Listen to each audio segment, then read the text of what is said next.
आमतौर पे आजकल बात नहीं होती, लेकिन कल बड़े इंटरेस्टिंग नंबर्स थे। पहला आपकी स्क्रीन पे रिटेल इन्फ्लेशन का नंबर, क्या बढ़िया कूल ऑफ हुआ। एक्सपेक्टेड था 6.77% से घटेगा 6.3% पे आएगा मंथ ऑन मंथ, नवंबर के महीने में। कहां 6.3, कहां आ गया 5.88। वो बैंड क्या था, 4% प्लस माइनस 2, 6% वाला बैंड आ गया भाई। फाइनली 11वें महीने, 10 महीने से उसी बैंड के ऊपर इन्फ्लेशन का आंकड़ा था। फाइनली उस आंकड़े के नीचे आते हुए, उस बैंड के नीचे आते हुए सो कॉल्ड कंफर्ट जोन की तरफ महंगाई का आंकड़ा आता हुआ। तो ये इंकरेजिंग एटलीस्ट हेडलाइन नंबर का आंकड़ा था। और दूसरी तरफ आईआईपी आया, वो भी उल्ट। ये एक इसका गिरना तो अच्छा लगा, उसका गिरना थोड़ा सा दिक्कत हो गया, क्योंकि आईआईपी के नंबर्स वाकई दिक्कत भरे, -4%। लेकिन ये बड़ा डेटेड आंकड़ा हो गया। ये अक्टूबर का आईआईपी है, इन्फ्लेशन तो नवंबर का था, ये अक्टूबर का आईआईपी है। हमारी एक्सपेक्टेशन थी कि माइनस में होगा, -0.8 होगा, -0.4। दिक्कत भरा। और मैन्युफैक्चरिंग की जो हम लोग लास्ट टाइम चर्चा कर रहे थे किस तरह से दिक्कतें आ रही है, प्योरली, खैर आईआईपी तो डोमिनेटिव मैन्युफैक्चरिंग करता है 70%। मैन्युफैक्चरिंग का लैकलस्टर परफॉर्मेंस पूरी तरह से इंपैक्ट करता हुआ। इन नंबर्स को रख देता हूं पर्सपेक्टिव में। क्रिसिल के डीके जोशी सर जुड़ते हुए। जोशी सर, सॉरी सुबह सुबह उठाया आपको, good morning. Good morning sir. Joshi sir, ये हेडलाइन इन्फ्लेशन देखने में बड़ा अच्छा लग रहा है, पर लार्जली सिर्फ फूड इन्फ्लेशन को कूल ऑफ होना, उसका इंपैक्ट है क्या? जितना हेडलाइन अच्छा लग रहा है उतनी डिटेल्स भी इंकरेजिंग है, या इफ्स एंड बट्स हैं अभी? नहीं, अभी भी इफ्स एंड बट्स हैं। इसमें देखिए, अगर आप फूड इन्फ्लेशन में भी देखेंगे तो सीरियल, मिल्क, ये इनमें महंगाई की दर बनी हुई है। वेजिटेबल जो है वो सबसे ज्यादा वॉलेटाइल कंपोनेंट है, बहुत ऊपर नीचे होता है। तो वो अभी सिर्फ ये जो डिक्लाइन है ये वेजिटेबल इन्फ्लेशन के कारण है। कोर इन्फ्लेशन, जिसकी आरबीआई गवर्नर साहब ने बहुत चर्चा की थी इस पॉलिसी में, कोर इन्फ्लेशन बिल्कुल अनचेंज्ड है, वो 6% पे ही बना हुआ है।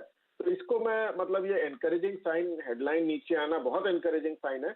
बट ये वेजिटेबल कहाँ तक सस्टेन करेंगे डिक्लाइन, ये थोड़ा सा, मतलब इसमें वॉलेटिलिटी इतनी है कि अगर कोर इन्फ्लेशन नीचे आता तो आप थोड़ा सा और ज्यादा ये खुशी का कारण होता।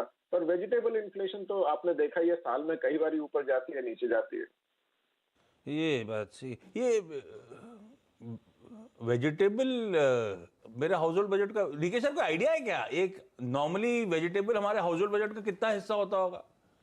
ये हमारे आंकड़े बहुत, जो इसमें जिसमें सीपीआई बेस्ड है वो 11-12 के हैं, तो उनका वो कुछ ज्यादा मतलब है नहीं। नहीं, मैं इसलिए पूछ रहा था कि बजट तो ठीक हुआ होंगे, आप फिर भी खाना क्यों नहीं ला रहे हो आजकल? नहीं, एक्चुअली क्या, देखिए जोशी सर सही कह रहे हैं। जोशी सर के इलाके में हो सकता है सस्ता मिल रहा, हमारे इलाके में बहुत महंगा मिल रहा टमाटर अभी भी। इस बार विरुद्ध मुंबई आएंगे तो कुछ इनसे चंदा इकट्ठा करा लेंगे अपन लोग। ठीक है सर, फिर एक आखिरी फॉलो अप सवाल, क्योंकि कल हेडलाइन इन्फ्लेशन के नंबर्स जब कंफर्ट में बहुत ज्यादा आए तो ये टॉक ऑफ द टाउन था कि ये सीपीआई शायद इम्पेटस प्रोवाइड कर रहा है, हाइक रेट साइकिल के हाइक अब थमता हुआ नजर आएगा, हम टर्मिनल की तरफ बढ़ गए। Too early to take that call, क्योंकि आपने खुद ही कहा कि नंबर्स में इफ्स एंड बट्स बहुत है। नहीं, मैं तो अभी भी कहूंगा कि अभी ऑप्शंस ओपन है आरबीआई के पास। अगर कोर इन्फ्लेशन में उनको थोड़ा सॉफ्टनिंग दिखाई देती है तो वो तो हम मान सकते हैं कि शायद आगे रेट ना बढ़े। पर मुझे लगता है कि अभी एक रेट हाइक एकदम पॉसिबल है। और जहां तक आप पहले यूएस की बात कर रहे थे, यूएस में भी मुद्दा कोर इन्फ्लेशन का ही है। बाकी और एनर्जी वगैरह तो ऊपर नीचे जाते रहते हैं, वहाँ स्टिकीनेस ऑफ कोर इन्फ्लेशन जैसे यहाँ प्रॉब्लम बनी हुई है, वहां भी बनी हुई है। दिक्कत है तो ज्यादा अपने घोड़े ना दौड़ाएं, अभी थोड़ा सा डेटा और देखना पड़ेगा। फट वाले हम लोगों से क्यों लेंगे क्या जोशी सर? ये कल यूएस के बाजार जो चले जोशी सर, इसीलिए कि इंडिया का इन्फ्लेशन कूल ऑफ हुआ तो उनकी भी उम्मीदें जाग गई हैं, ऐसा मान लेना हम लोग। सर वो दूसरी डायरेक्शन में फ्लो होता है। Joshi sir, thank you so much जुड़ने के लिए। लेकिन ये बात सही है, हमारे इन्फ्लेशन के आंकड़े कूल ऑफ हो रहे हो, लेकिन हमें फिर भी फेड के एक्शन पे नजर रखनी होगी।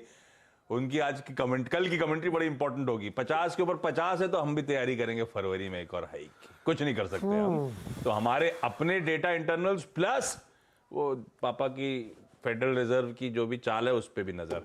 लेकिन इन सब के बीच में खैर ये तो डेटा को पर्सपेक्टिव में रखना जरूरी था, इसीलिए सुबह सुबह बातचीत करी जोशी सर से। वीरू, मार्केट्स का अप्रोच कल बढ़िया लोस से एक मीनिंगफुल रिकवरी आती हुई नजर आई। हम अपने सारे पियर्स को उस लिहाज से आउट परफॉर्म कर रहे थे। आज ग्लोबली क्यूज थोड़े से सपोर्टिव है, हालांकि नीरज जी ने उसमें एप्स एंड बट्स लगा दी कि सिर्फ एक फौरी रिलीफ है जो स्क्रीन पे प्ले आउट हुई। कैसे अप्रोच करूं, हमारा डेटा क्या कह रहा है?